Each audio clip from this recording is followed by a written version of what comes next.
When my mother passed away, my world collapsed. At 26, with my fiancé Mason and a promising future ahead, everything changed with that middle-of-the-night call. My father's trembling voice said only, "She's gone." The funeral passed in a blur. Friends, family, condolences, casseroles. I remember clutching my father's hand during the graveside service. His grip was fierce, as though he feared losing his last connection to her. They had been high school sweethearts, married for over 30 years. I couldn't fathom his pain. In the weeks that followed, my visits to his house became routine. First to ensure he was eating, then for emotional check-ins, and eventually I found myself doing household chores like when I was younger. The house remained unchanged physically, but without Mom, it felt hollow, merely a shell of our former home. About 3 weeks after the funeral, I arrived with groceries. While organizing the refrigerator, Dad entered the kitchen with unusual seriousness. "Jessica," he said, using my full name as he always did for important matters.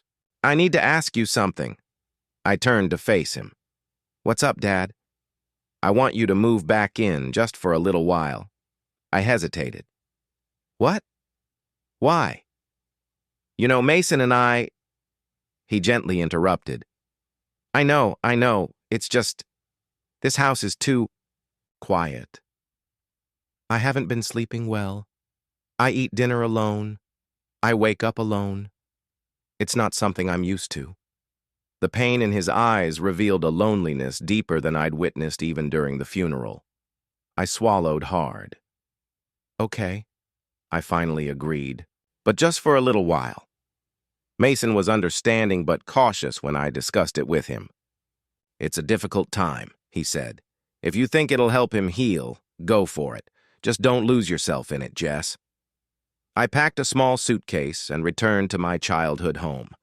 My old room remained untouched, band posters still on the walls, the mattress worn but comforting. The first few days were surprisingly peaceful. I cooked, we watched television together, and Dad even smiled occasionally. It felt like progress. Then strange requests began.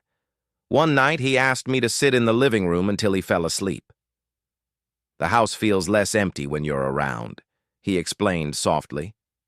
The next night he asked me to wear Mom's old robe, because, as he put it, "You look just like her in it." Something felt off, but I attributed it to grief's strange manifestations. Then came the night I discovered him in the kitchen holding one of Mom's nightgowns, his shoulders trembling. "You remind me of her so much," he whispered when he noticed me. "Sometimes I pretend she's still here." His eyes were glassy. I wasn't sure whether to embrace him or flee. I stayed and comforted him, but internally questioned whether this was normal grief or something more concerning. A few nights later, everything became disturbingly clear. During our simple spaghetti dinner, Dad buttered his bread slowly before looking up. "I've been thinking about moving on," he said. I smiled, relieved. "That's good, Dad. Mom wouldn't want you to be alone forever." He nodded. "I agree, but I don't want someone new. I want someone who understands me, who understands this house, who knows me." Confused, I tilted my head. "Okay." He reached across the table and took my hand gently. "I want you to stay, not just as my daughter, but as my partner." I froze, initially, thinking I'd misunderstood. But his lingering touch and the look in his eyes confirmed his meaning. I yanked my hand away. "No, Dad, that's not okay." He immediately backtracked, apologized, claimed grief had twisted his thinking, insisted he didn't mean it. I nodded but didn't believe him. That night, I called Mason and told him everything. "Jess, you need to get out of there tonight," he urged.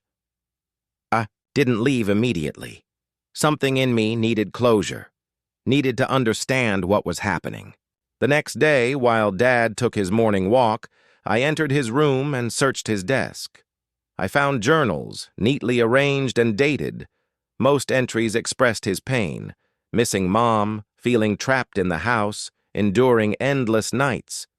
But as I read further, the tone shifted.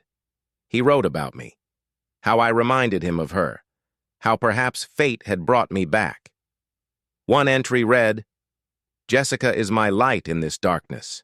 Maybe she was meant to come back for more than just help. Maybe this is the universe telling me something." My stomach twisted with discomfort. That night, I confronted him. "You need help, Dad," I said firmly. "Real help. This is more than grief. This is something deeper, and it's not healthy." He didn't resist. For a moment, he appeared utterly broken, but then nodded. "You're right," he said quietly. "I've been lost." I returned to Mason, feeling as though I'd entered another world. I slept for 12 hours straight that first night back. When I woke, I cried. Not from fear, but sadness. In a way, I had lost both parents. One to death, the other to something I still couldn't quite name. Weeks passed. Dad started therapy and joined a grief support group. I maintained contact but established clear boundaries. Gradually, he began to change. He planted new flowers in Mom's garden, cooked his own meals, and made new friends from his support group. It wasn't perfect, but it was progress.